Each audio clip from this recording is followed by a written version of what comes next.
तो जी हाँ दोस्तों, आपने बिल्कुल सही सुना। सभी गैसीय नियम, ऑल गैसेस लॉ आज की इस वीडियो में दोस्तों हम कवर करने वाले हैं। ऐसी आपको छोटी सी ट्रिक देंगे दोस्तों। ट्रिक से आप पूरे गैसेस लॉ में सभी गैसेस लॉ आपको जिंदगी भर याद हो जाएंगे, बस एक छोटी सी ट्रिक से। और साथ ही साथ हम आपको इन सभी गैसीय लॉ को समझाएंगे भी, जो भी रिलेटिव इंपॉर्टेंट ग्राफ है उसके सहायता से, एवं क्वेश्चंस भी हम करेंगे।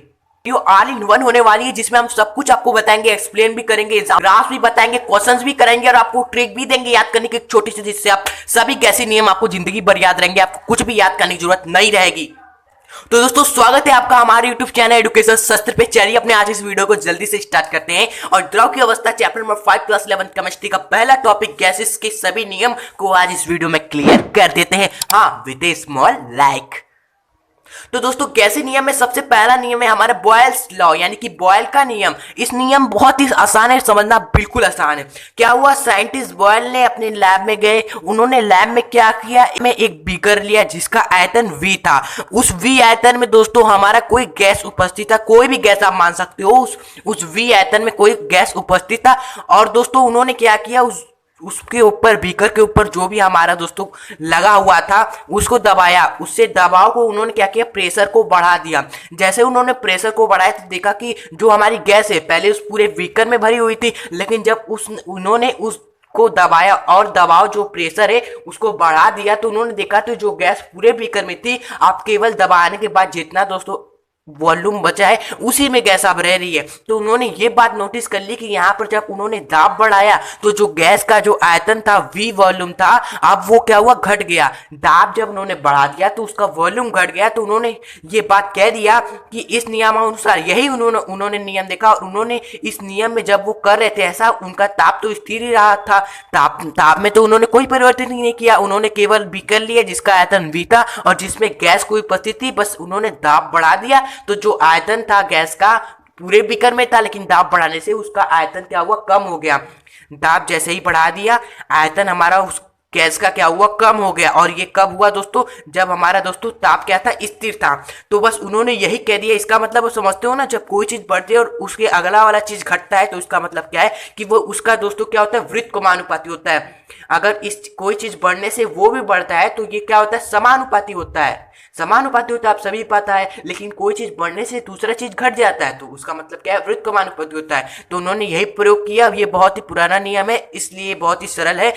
तो इन्होंने ये नियम प्रतिपादित कर दिया कि भाई जब हम प्रेशर बढ़ा रहे तो आयतन घटता है। इसका मतलब कि जब स्थिर ताप पर किसी भी गैस का निश्चित मात्रा का आयतन जो वॉल्यूम होता है वो उसके दाब के व्युत्क्रमानुपाती होता है, यानी उसका प्रेशर के व्युत्क्रमानुपाती होता है। यानी किसी भी गैस का अगर स्थिर ताप पे उसका जो आयतन है वो उसके दाब, जो उसका प्रेशर है, व्युत्क्रमानुपाती होता है उसके प्रेशर के, यानी 1/P होता है। यानी कि ये चीज बढ़ेगा तो ये चीज घटेगा। ओके, तो यही बॉयल का बिल्कुल सरल नियम है। आई होप आपको समझ में आ गया होगा। इसको हम एक सूत्र भी बना सकते हैं। V बराबर करेंगे तो ये प्रोपोर्शनल का साइन हटेगा तो यहाँ पर एक कांस्टेंट लग जाएगा और 1/P हमारा रहेगा। इसको आगे दोस्तों देखेंगे तो हमारा क्या सिंपली मिलेगा, V मल्टीप्लाई इधर हो जाएगा P V बराबर हमारा कांस्टेंट K निकल कर आ जाएगा। ओके, तो ये दोस्तों जो फॉर्मूला निकल कर आया है ये किसके लिए है, ये फॉर्मूला जो निकल रहा है पीवी इक्वल टू कांस्टेंट, ये हमारा क्या आप सभी जानते हो, हमने जो लगाया स्टार्टिंग में यहाँ पर प्रोपोर्शनल का साइन हटाकर, ये हमारा क्या है, एक नियतांक है दोस्तों। ये नियतांक ये कभी बदलेगा नहीं दोस्तों, हमेशा ये फिक्स ही रहेगा, जिसका वैल्यू क्या होगा, पीवी होगा। तो ये जो फॉर्मूला निकल कर आया पीवी बराबर नियतांक, ये एक गैस के लिए है दोस्तों। किसके लिए है, केवल एक गैस के लिए, क्योंकि एक ही गैस में दोस्तों हमने ये चीज देखा है। ओके, लेकिन क्या हो अगर दो गैसें हों, अगर दो गैसें होंगी तो उनका दाब भी अलग अलग होगा, उनका वॉल्यूम भी अलग अलग होगा। अगर देखें हम पहले जो हमारा पहला गैस है उसका अगर हम देखें P1 दाब मान लिया और उसका जो आयतन है V1 मान लिया, और दूसरे का अगर हम मान ले P2 दाब है एवं जो आयतन है वो V2 आयतन मान लिया, तो इससे हम कह सकते हैं पहले गैस का P1 में हम मल्टीप्लाई कर देंगे V1, पहले गैस का P1 में जब मल्टीप्लाई कर देंगे V1 तो ये हमारे कांस्टेंट के बराबर हो जाएगा। हाँ सर, हो जाएगा फॉर्मूला से। दूसरी गैस का अगर हम देखेंगे तो इसका दाब P2 है, मल्टीप्लाई बाय कर देंगे इसका आयतन, यही ना होता है फॉर्मूला। तो दाब मल्टीप्लाई बाय दूसरे गैस का आयतन, ये किसके बराबर हो जाएगा, कांस्टेंट के बराबर होगा। ये क्या सर, यहाँ पर भी कांस्टेंट की है, यहाँ पर भी कांस्टेंट की है, दोनों बराबर है। तो यहाँ पर आप सिंपली कह सकते हो समीकरण एक व दो से कह सकते हो, समीकरण एक व दो से जो हमारा पहला है ये भी के बराबर है, ये भी के बराबर है, यानी कि ये दोनों चीजें क्या है, बराबर है। P1 V1 बराबर होता है P2 V2। किसी भी दो गैस के लिए उसका पहले गैस का दाब मल्टीप्लाई बाय उसका आयतन बराबर होता है दूसरे गैस का दाब एवं उस मल्टीप्लाई बाय उसका आयतन। ये वाला फॉर्मूला जरूर याद रखिएगा, सिंपल फॉर्मूला है। P1 V1 का गुणा हो जाएगा, ये किसके बराबर होगा, P2 V2 के। ये पहला स्थिति में होगा, ये दूसरे स्थिति में होगा। ओके, तो यहाँ पर एक प्रश्न कर लेते हैं, इसी नियम से संबंधित प्रश्न है। क्या है दोस्तों कि यहाँ पर एक गुब्बारे में एक बार दाब पर 2.27 लीटर आयतन का हाइड्रोजन गैस भरी जाती है। गैस 0.2 बार दाब पर भरी जाए तो H2 का आयतन क्या होगा। क्या हो रहा है कि दोस्तों, मान लीजिए ये हमारा क्या है, गुब्बारा। मान लीजिए इस तरह का आपका क्या है, एक गुब्बारा है। इस पे जब आपने दाब दोस्तों क्या किया, यहाँ पर जब आपने पहले क्या किया, इस प्रेशर को कितना आपने लिया था, एक बार लिया था। ये बार हमें क्या बताता है दोस्तों, प्रेशर का यूनिट होता है, इकाई होता है बार। पहले हमने दाब कितना लगाया, एक बार दाब लगाया, तो ये पहला हमारा दाब है, इसलिए P1 हम इसको नाम देते हैं। पहले हमने जब एक बार दाब लगाया था तो उसका जो आयतन था हमारा गैस H2 गैस, इसमें भरा हमने एक बार दाब पर, तो उसने कितना आयतन दोस्तों लिया, 2.27 लीटर आपने उसने लिया है। फिर हमने क्या किया कि गैस को 0.2 बार पर दाब पर भरने लगे। हम दोबारा दाब लगाए, पहले तो एक बार दाब पे लगाए, लेकिन उसके बाद हमने गैस को 0.2 बार दाब पर हम भरने लगे। ओके, तो जब हमने कर दिया प्रेशर, तब हमारा जो दोस्तों नया आयतन होगा, जो गैस खीरेगा अंदर गुब्बारे में, वह कितना होगा ये हमें बताना है। सिंपली आप समझ गए हो, सिंपली देख रहे हो P1 V1 है, यहाँ पर P2 V2 है, तो सिंपली यही आप नियम लगाओगे, लिखोगे बायल के नियमानुसार किसी भी गैस का दाब दूसरा, ये फॉर्मूला होता है। हाँ सर, इसी फॉर्मूले में सब मान रखेंगे, आंसर आ जाएगा, बिल्कुल आ जाएगा। तो सर एक बार है V2 V1 कितना है सर, यहाँ पर 2.27 लीटर है, और बराबर P2 कितना है सर, यहाँ पर P2 हमने दिया है 0.2 दोस्तों, मल्टीप्लाई बाय V2 तो हमें निकालना है। ओके, तो यहाँ पर जब आप देखोगे V2 निकालने की कोशिश करेंगे तो बाकी सभी क्वांटिटी क्या चली जाएगी, उधर ये बराबर के चिन्ह के उधर, यहाँ मल्टीप्लाई में, तो इस बराबर चिन्ह के उधर जाएगी, तो यहाँ पर डिवाइड में आ जाएगी। तो सिंपली 1 मल्टीप्लाई बाय 2.27 अपॉन में हमारा क्या हो जाएगा, 2.2 आ जाएगा। तो इसको सिंपली डिवाइड कर दीजिए, आंसर आपका आ जाएगा। आंसर आपका क्या निकल कर आ जाएगा, 1138। ओके, और यहां पर आप पॉइंट लगा देंगे, इतना लीटर आपका आयतन आएगा। ये डिवाइड करना है, आप खुद कर लीजिए, यही आपका आंसर आएगा। आप दोस्तों बॉयल के नियम का हम ग्राफी निरूपण भी देखने वाले हैं, क्योंकि बॉयल के नियम से ग्राफी निरूपण वाली चीजें आपके एग्जाम में पूछ ली जाती है कभी कभी, और ये इंपॉर्टेंट भी है, इसका ग्राफी निरूपण करना है। यानी कि ग्राफ में अगर हम इसको P मान लेंगे, दाब जो कि फॉर्मूला उन्होंने दिया है V बराबर 1/P होता है, अगर हम इसको P मान लेंगे और इसको V मान लेंगे तो इसका ग्राफ किस तरह बनेगा। ओके, तो आप सिंपली देख रहे हो यहाँ पर, जब हमारा दोस्तों यहाँ पर वॉल्यूम घटेगा, जब हमारा वॉल्यूम अगर हम घटाएंगे तो हमारा दाब क्या होगा, बढ़ेगा। जब वॉल्यूम हम घटाएंगे तो दाब बढ़ेगा। तो सिंपली वॉल्यूम, यहाँ पर वॉल्यूम हमारा दोस्तों क्या है, घटेगा।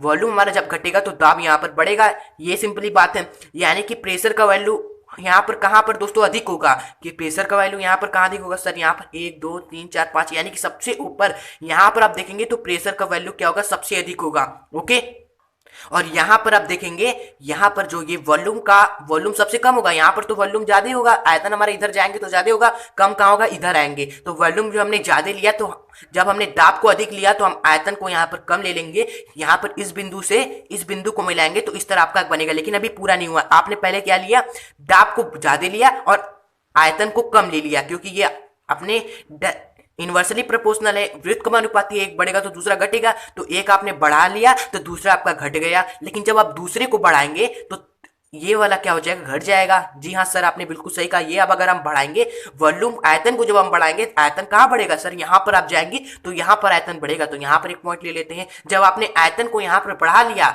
तो आपका दाब क्या हो जाएगा, घट जाएगा। दाब देखिए ऊपर क्या हो रहा है, अधिक हो रहा है, तो नीचे क्या होगा, यही पॉइंट पर दाब भी हमारा कम होगा, यहीं पर नीचे की ओर दाब भी कम होगा। तो इस पॉइंट को इस पॉइंट से मिला दीजिए, तो ये आपका क्या बनेगा, P एवं V के बीच ग्राफ बनेगा। ये बहुत इंपॉर्टेंट ग्राफ है, ये बहुत इंपॉर्टेंट ग्राफ है दोस्तों, एग्जाम में पूछ लिया जाता है। ओके, दूसरा ग्राफ हम देखेंगे P एवं 1/V में ग्राफ क्या बनेगा हमारा। तो दोस्तों यहाँ पर P एवं V में तो हम देखा, सिंपली हमने P यहाँ पर रख दिया, V यहाँ पर रख दिया, तो समझ गए। लेकिन P एवं 1/V में हम कैसे ग्राफ बनाएंगे। ओके, तो ये आप सिंपली दोस्तों किस तरह बनेगा, इस तरह सरल रेखा बनेगी। कैसे सर सरल रेखा बनेगी, देखिए जो हमारा दोस्तों v इन्वर्सली प्रोपोर्शन है 1/p के, लेकिन हम v हम सिंपली नहीं रख रहे हैं, यहाँ पर हम v नहीं रखे 1/v रख रहे हैं। तो सिंपली v की जगह 1/v करेंगे तो इन्वर्सली प्रोपोर्शन p, तो सिंपली अब p का यहाँ मल्टीप्लाई होगा इन्वर्सली प्रोपोर्शन v का यहाँ v। तो सिंपली अब देख रहे हो यहाँ पर अगर हम 1/v लेंगे तो p हमारा समानुपाती हो जाएगा v के, यानी कि आयतन के। व्युत्क्रमानुपाती नहीं होगा, जब हम 1/v लेंगे यहाँ पर v की जगह हमारा समानुपाती हो जाएगा। समानुपाती का मतलब क्या होगा, ये भी बढ़ेगा और ये भी बढ़ेगा। तो सिंपली हमने देखा कि यहाँ पर दोनों कम थे यहाँ पर जीरो वाले पे, फिर धीरे धीरे जब p भी बढ़ा तो हमारा v भी बढ़ने लगा, जब यहाँ पर p बढ़ा तो v भी बढ़ने लगा। तो सिंपली हमारा इस तरह सरल रेखा ग्राफ बनेगा दूसरे वाले केस में। दोनों केस इंपॉर्टेंट थे, हमने आपको बता दिए। और दोस्तों ग्राफ से संबंधित आपको कुछ नहीं पढ़ना है, बस यही 2 ग्राफ आपको देख लेने हैं और ये नियम समझ लेना, और एक क्वेश्चन हमने आपको कराई दिया है। चिंता बिल्कुल भी मत करिए, हम बस नियम को बस है फटाक से नियम को खत्म करते हैं। समझना बहुत ही जरूरी है, ट्रिक तो हम आपको बता देंगे जिससे आपको याद रहेगा ये नियम आपको जिंदगी भर। क्योंकि आप देख रहे हो यहाँ पर देखिए, आप इस नियम में दाब हमारा स्थिर हो गया, पहले नियम में दोस्तों बायल के नियम में हमारा ताप स्थिर था, तो बच्चों को कंफ्यूजन रहता है याद करने में। तो हम आपको ट्रिक बताएंगे, तो आप सिंपली ये सब आपको कुछ याद करना नहीं पड़ेगा, बस ट्रिक से आप अपने आप ही आपके दिमाग से वो नियम आ जाएगा। और इतना ही नहीं, यहाँ पर आप देख रहे हो यहाँ पर जो आयतन है वो परम ताप के अनुक्रमानुपाती हो जा रहा है, वहां पर व्युत्क्रमानुपाती, यहाँ पर समानुपाती, कंफ्यूजन रहता है, इसलिए ट्रिक आपको हम बताएंगे, सिंपली आपको याद हो जाएगा पूरा नियम। तो चलिए दूसरा नियम, चार्ल्स का नियम, चार्ल्स लॉ, इसे अच्छे से समझ लेते हैं। दोस्तों चार्ल्स क्या गए, ये भी लैब में गए, उन्होंने क्या किया दोस्तों, एक बीकर लिया, उस बीकर का आयतन v था, उसमें कोई भी गैस भर दिया और वहां पर टेम्परेचर जो था, उन्होंने देखा कि टेम्परेचर वहां का जब उन्होंने गैस भरा वो मैक्सिमम आपका 20 डिग्री सेल्सियस था। गैस क्या थी दोस्तों, उस बीकर में आधी भरी हुई थी। कितनी भरी हुई थी, आधी भरी हुई थी, जब आपका टेम्परेचर क्या था 20 डिग्री सेल्सियस था।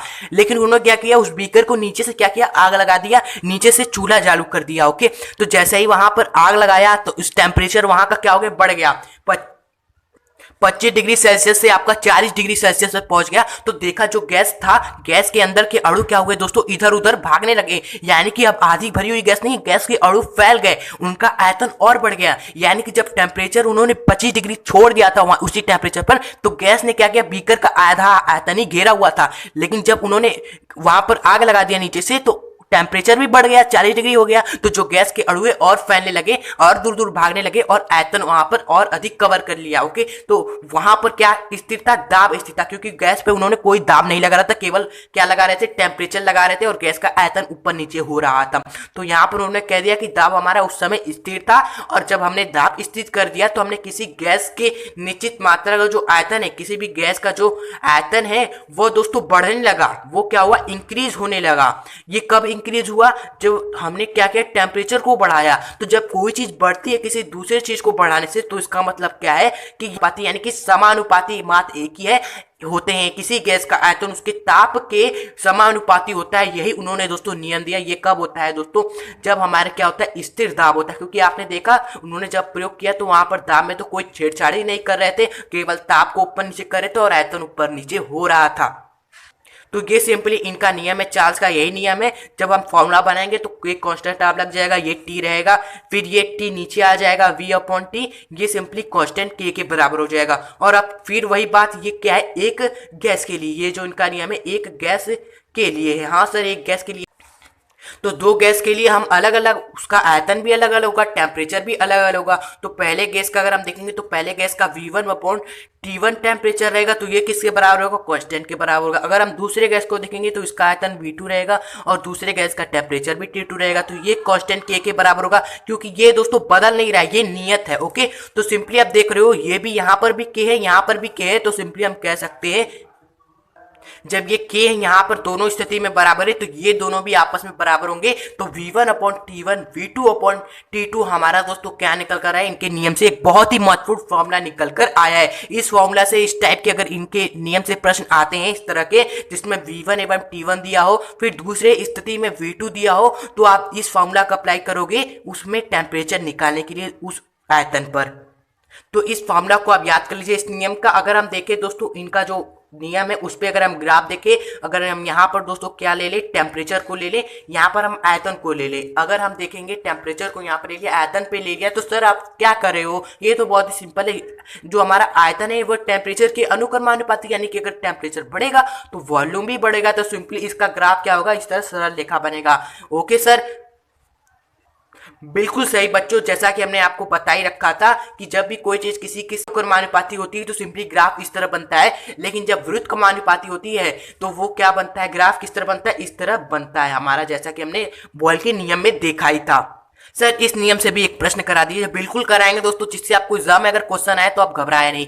क्या है प्रश्न कि एक गुब्बारे में 27 डिग्री सेल्सियस पर देखा गया कि उसमें 2 लीटर वायु भरा गया है। ओके, तो 27 डिग्री सेल्सियस पर पहले टेम्परेचर T1 हमारा कितना था, 27 डिग्री सेल्सियस था। अब हमेशा दोस्तों टेम्परेचर को आपको केल्विन में लेना है। अब केल्विन में कैसे बदलेंगे, केल्विन किसके बराबर हो जाएगा, तो केल्विन में अगर आपको टेम्परेचर चाहिए, आपको दोस्तों टेम्परेचर चाहिए आपको केल्विन में, तो आप सिंपली क्या कर देना, इस 273 में जो भी डिग्री सेल्सियस में है उसको आपको जोड़ देना है, तो यही आपका केल्विन में आ जाएगा। आपने क्लास 10th में पढ़ा होगा, जब हमें सेल्सियस में दिया होता है टेम्परेचर, केल्विन में बदलना होता है तो 273 में जोड़ देते हैं, क्योंकि केल्विन ही हमारा क्या होता है, तापमान का दोस्तों ऐसा ही मात्रक होते हैं। तो इसको जोड़ेंगे तो आपका 300 आपका केल्विन निकल कर आ जाएगा टेम्परेचर। ओके, ध्यान रखिए टेम्परेचर हमेशा केल्विन में लेना है।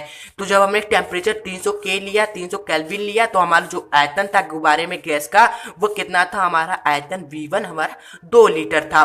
तो हमें पूछा कि तो बताइए 30 डिग्री सेल्सियस में उस गुब्बारे में कितना आयतन का वायु भरा जाएगा। अब हमें टेम्परेचर दूसरा दे दिया, T2 कितना है, 30 डिग्री सेल्सियस में। अरे सर हमें तो केल्विन में चाहिए, तो हम सिंपली क्या करेंगे, 273 में इस 30 डिग्री को जोड़ देंगे। बिल्कुल सही, यही हमारा क्या हो जाएगा, केल्विन में आयतन आ जाएगा। जोड़ेंगे तो क्या निकल कर आ जाएगा, 303 केल्विन निकल कर आ जाएगा। तो ये V1 पता है, तो यहाँ पर T1 पता है, V1 पता है, T2 दिया है, तो पूछा है इस टेम्परेचर पर जो हमारा V2 होगा वह कितना होगा, ये बता दीजिए। तो सिंपली हम क्या करेंगे, लिखेंगे यहाँ पर चार्ल्स के नियमानुसार जो हमारा किसी भी गैस का V1 होता है और बटे में उसी गैस का T1 होता है, वह किसके बराबर होता है, उसी गैस का V2 एवं उसी गैस का T2। तो यहाँ पे अगर इस फॉर्मूले से हम दोस्तों V2 का मान निकालेंगे, क्योंकि V2 हमें चाहिए, V2 यहाँ पर है सर, तो V2 का मान निकालने के लिए इस T2 को वहां पर मल्टीप्लाई में कर देंगे, तो V1 अपॉन T1 हमारा रहेगा, मल्टीप्लाई में हो जाएगा T2, बस वैल्यूज रखेंगे आंसर आ जाएगा। तो यहाँ पर V1 हमारा कितना है, V1 है हमारा 2 लीटर, T2 हमारा कितना है दोस्तों 303 है, 303 है, और बटे में T1 हमारा कितना है, ये 300 है हमारा। तो बस इसको सॉल्व कर लीजिए। इसको जब आप सॉल्व करेंगे आपका जो V2 निकल कर आएगा 2.02 लीटर होगा। तो ये आपका क्या निकल कर आ जाएगा, V2 आ जाएगा, यही आपका आंसर होगा। बस फॉर्मूला को अप्लाई करके यहाँ पर इसको सॉल्व कर लेना है, थोड़ा कैलकुलेशन है, तो आपका ये निकल कर आ जाएगा 2.02 लीटर। तीसरा दोस्तों हमारा नियम है गैस से संबंधित, क्या है, गैस-लुसेक का नियम, गैस लुसेक्स लॉ। आइए इसे समझते हैं। इन्होंने दोस्तों क्या किया, आयतन को स्थिर कर दिया। इस नियम में दोस्तों क्या है, आयतन हमारा स्थिर है। जब हमारा आयतन स्थिर है तो किसी भी गैस की निश्चित मात्रा का दाब उसके ताप के समानुपाती कर दिया उन्होंने। किसी भी गैस का हमारा दोस्तों क्या है, दाब, प्रेशर, वो समानुपाती होता है किसके, टेम्परेचर के, जब हमारा क्या होता है, आयतन स्थिर होता है। ये कैसे इन्होंने कह दिया सर, ये भी तो हमें बताइए। देखिए इन्होंने जो बात की बिल्कुल सही कही। अगर आप क्या करें, आप सोचिए दोस्तों, मान लीजिए आपका क्या है, कोई रूम है, ये आपका क्या है, कोई भी बड़ा सा आपका क्या है, ये आपका रूम है, मान लीजिए इसकी कैपेसिटी कितनी है, इसमें अधिकतम कितने लोग आ सकते हैं, 500 लोग क्या आ सकते हैं इसमें। ओके, तो 500 लोग को आप क्या मान लीजिए, लोगों को आप मान लीजिए क्या है, गैस के अणु है, गैस के अणु, लोगों को आप मान लीजिए गैस के अणु है। तो सिंपली क्या है, इसमें 500 लोग आ सकते हैं। तो हमने 500 लोगों को इसी में हमने क्या कर दिया, इस तरह भर दिया, इसी में आके इस बैठा दिया सभी को। तो दोस्तों 500 लोग आ गए, लेकिन कुछ और भी लोग थे, 500 लोग नहीं आए, इसमें 500 लोगों की कैपेसिटी है, लेकिन लोग कितने हैं दोस्तों, यहाँ पर 700 लोग आ गए। 500 लोगों की कैपेसिटी थी लेकिन लोग आ गए 700 आ गए, लेकिन इसी में हमने 700 लोगों को कैसे भी कर एडजस्ट करके इसी में दोस्तों हमने क्या कर दिया, 700 को इस तरह एडजस्ट करके बैठा दिया। तो जब हमने इतना एडजस्ट करके दबाव में बैठा दिया, यहाँ पर हमने क्या किया, लोगों के अंदर दबाव पैदा कर दिया। यहाँ पर लोग क्या करते, एक दूसरे को दबा रहे थे, यहाँ पर जो प्रेशर था लोगों के बीच में वह क्या था, अधिक था। क्योंकि इसमें 500 लोग अच्छे से बैठ सकते थे, लेकिन 700 लोग आ गए तो यहाँ पर भाई जगह भी कम नहीं, जगह कम हो गई, तो लोग आपस में क्या करें, दबाव पैदा कर रहे थे, यानी कि गैस के अणुओं के बीच यहाँ पर प्रेशर ज्यादा लग रहा था। लेकिन यही हम क्या करें, केवल 500 लोगों को ही अंदर बैठा है तो लोग आराम से बैठेंगे, वहां पर प्रेशर क्या लगेगा, कम लगेगा। तो यहाँ से आपने क्या देखा कि जब जब हमारा आयतन स्थिर होता है, आयतन नहीं बदला, तो हमारा क्या होता है दोस्तों, दाब ताप के अनुपाती होता है। यानी जब यहां पर दोस्तों 700 लोग आ गए, 500 लोगों की जगह थी लेकिन 700 लोग आ गए, तो लोगों के अंदर दबाव क्या हुआ दोस्तों, ज्यादा हो गया। जब लोगों के अंदर दबाव ज्यादा हो गया तो लोगों को वहां पर गर्मी भी तो लगेगी भाई। जब वहां पर दबाव ज्यादा हो जाएगा तो वहां पर गर्मी भी तो पैदा होगी। आपको पता है जब भीड़ भाड़ में आप रहती हो तो वहां पर आपको पसीना होता है, क्यों? क्योंकि वहां पर तापमान ज्यादा हो जाता है, लोगों के बीच दबाव ज्यादा रहता है। तो जब दबाव ज्यादा रहेगा तो तापमान भी वहां पर ज्यादा रहेगा। लेकिन जब हमने 700 की जगह केवल 500 लोगों को अंदर बैठाया तो लोग आराम से खुली हवा में बैठे हुए थे, तो वहां पर दोस्तों हमारा दाब भी लोगों के अंदर नहीं लग रहा था, आराम से बैठे हुए थे, और ताप भी नहीं लग रहा था, ताप भी कम था, वहां पर आराम से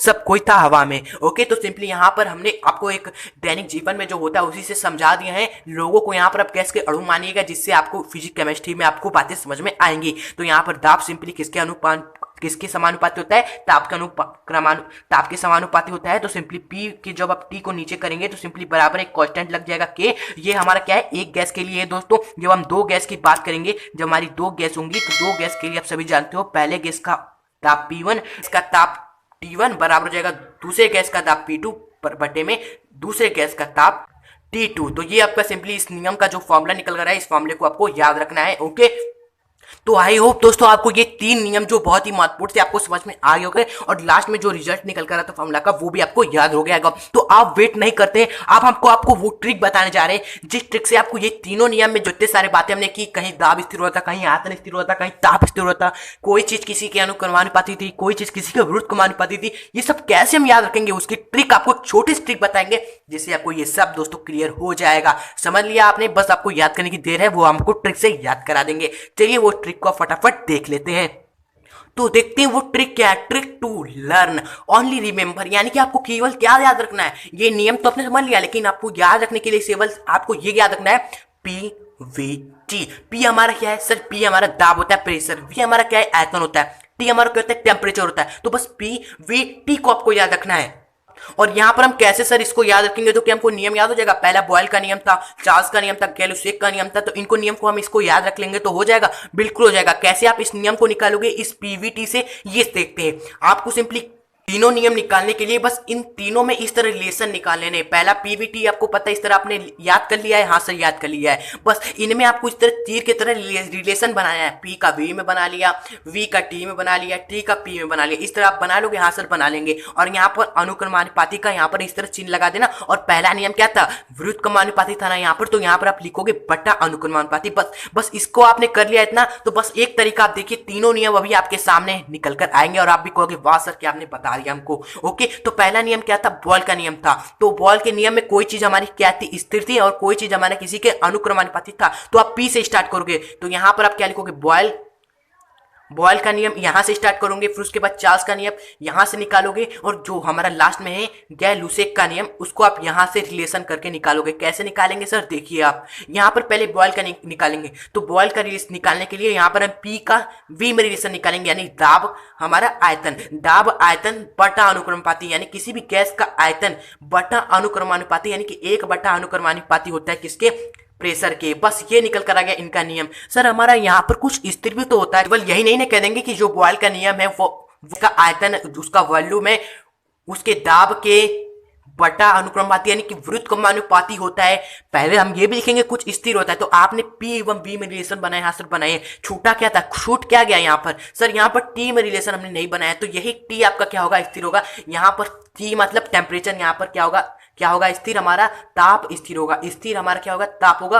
जब हमारा स्थिर ताप होगा, यहाँ पर हमने केवल PV में रिलेशन बनाया, यानी कि ताप हमारा स्थिर है, तो लिखेंगे यहाँ पर बॉयल का नियम, स्थिर ताप पर किसी भी गैस का वॉल्यूम हमारा बटा अनुक्रमानुपाती, यानी कि उसके विरुद्ध क्रमानुपाती होता है किसके, दाब के। ये हो गया हमारा बॉयल का नियम। वाह सर, हमने तो बस इसी में रिलेशन बनाया, हमने निकाल दिया इस नियम को। दूसरा नियम चार्ल्स का नियम। चार्ल्स का नियम यहाँ से स्टार्ट करेंगे, V एवं T में रिलेशन बनाएंगे, यानी कि किसी भी गैस का आयतन, उससे पहले स्थिर क्या है, जब हम V एवं T में रिलेशन बना रहे हैं तो हम दाब को नहीं देख रहे हैं, ये प्रेशर को ध्यान नहीं दे रहे हैं। तो यहाँ पर बॉयल चार्ल्स के नियम में हमारा स्थिर क्या होगा, स्थिर होगा हमारा हमारा दाब स्थिर होगा। सिंपली हमारा पता चल गया क्या स्थिर होगा, जब हमारा चार्ल्स के नियम में दाब स्थिर होगा तो हमारे किसी भी गैस का आयतन उसके ताप के समानुपाती होता है। ये हो गया दोस्तों दूसरा नियम। आपको बस इस ट्रिक से आपको पता चल जाएगा कि कौन किसके अनुक्रमानुपाती होगा, कौन किसके व्युत्क्रमानुपाती होगा और कौन किसके समानुपाती होगा।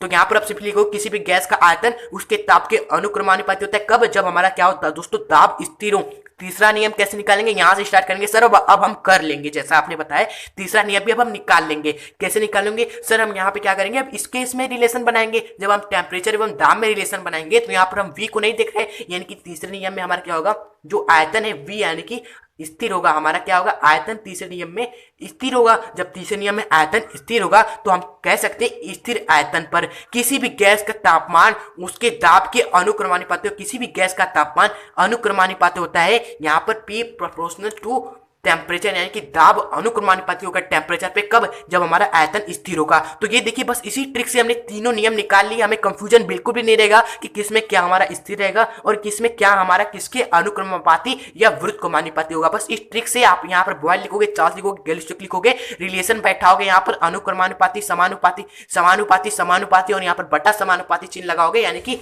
व्युत्क्रमानुपाती, और इस तरह रिलेशन बैठाओगे तो आपका दोस्तों नियम आता चला जाएगा, सूत्र आता चलेगा। और स्थिर क्या है ये कैसे पता करेंगे, जिसमें रिलेशन नहीं बैठ रहा। जैसे हमने बॉयल का नियम निकाला तो पी हमारा दोस्तों जो वी के क्या होता है, व्युत्क्रमानुपाती होता है। तो पी एवं वी में हमने रिलेशन निकाला तो हमारा क्या था, तापमान वहां पर हमने नहीं देखा, तो तापमान यहाँ पर क्या रहेगा, स्थिर रहेगा।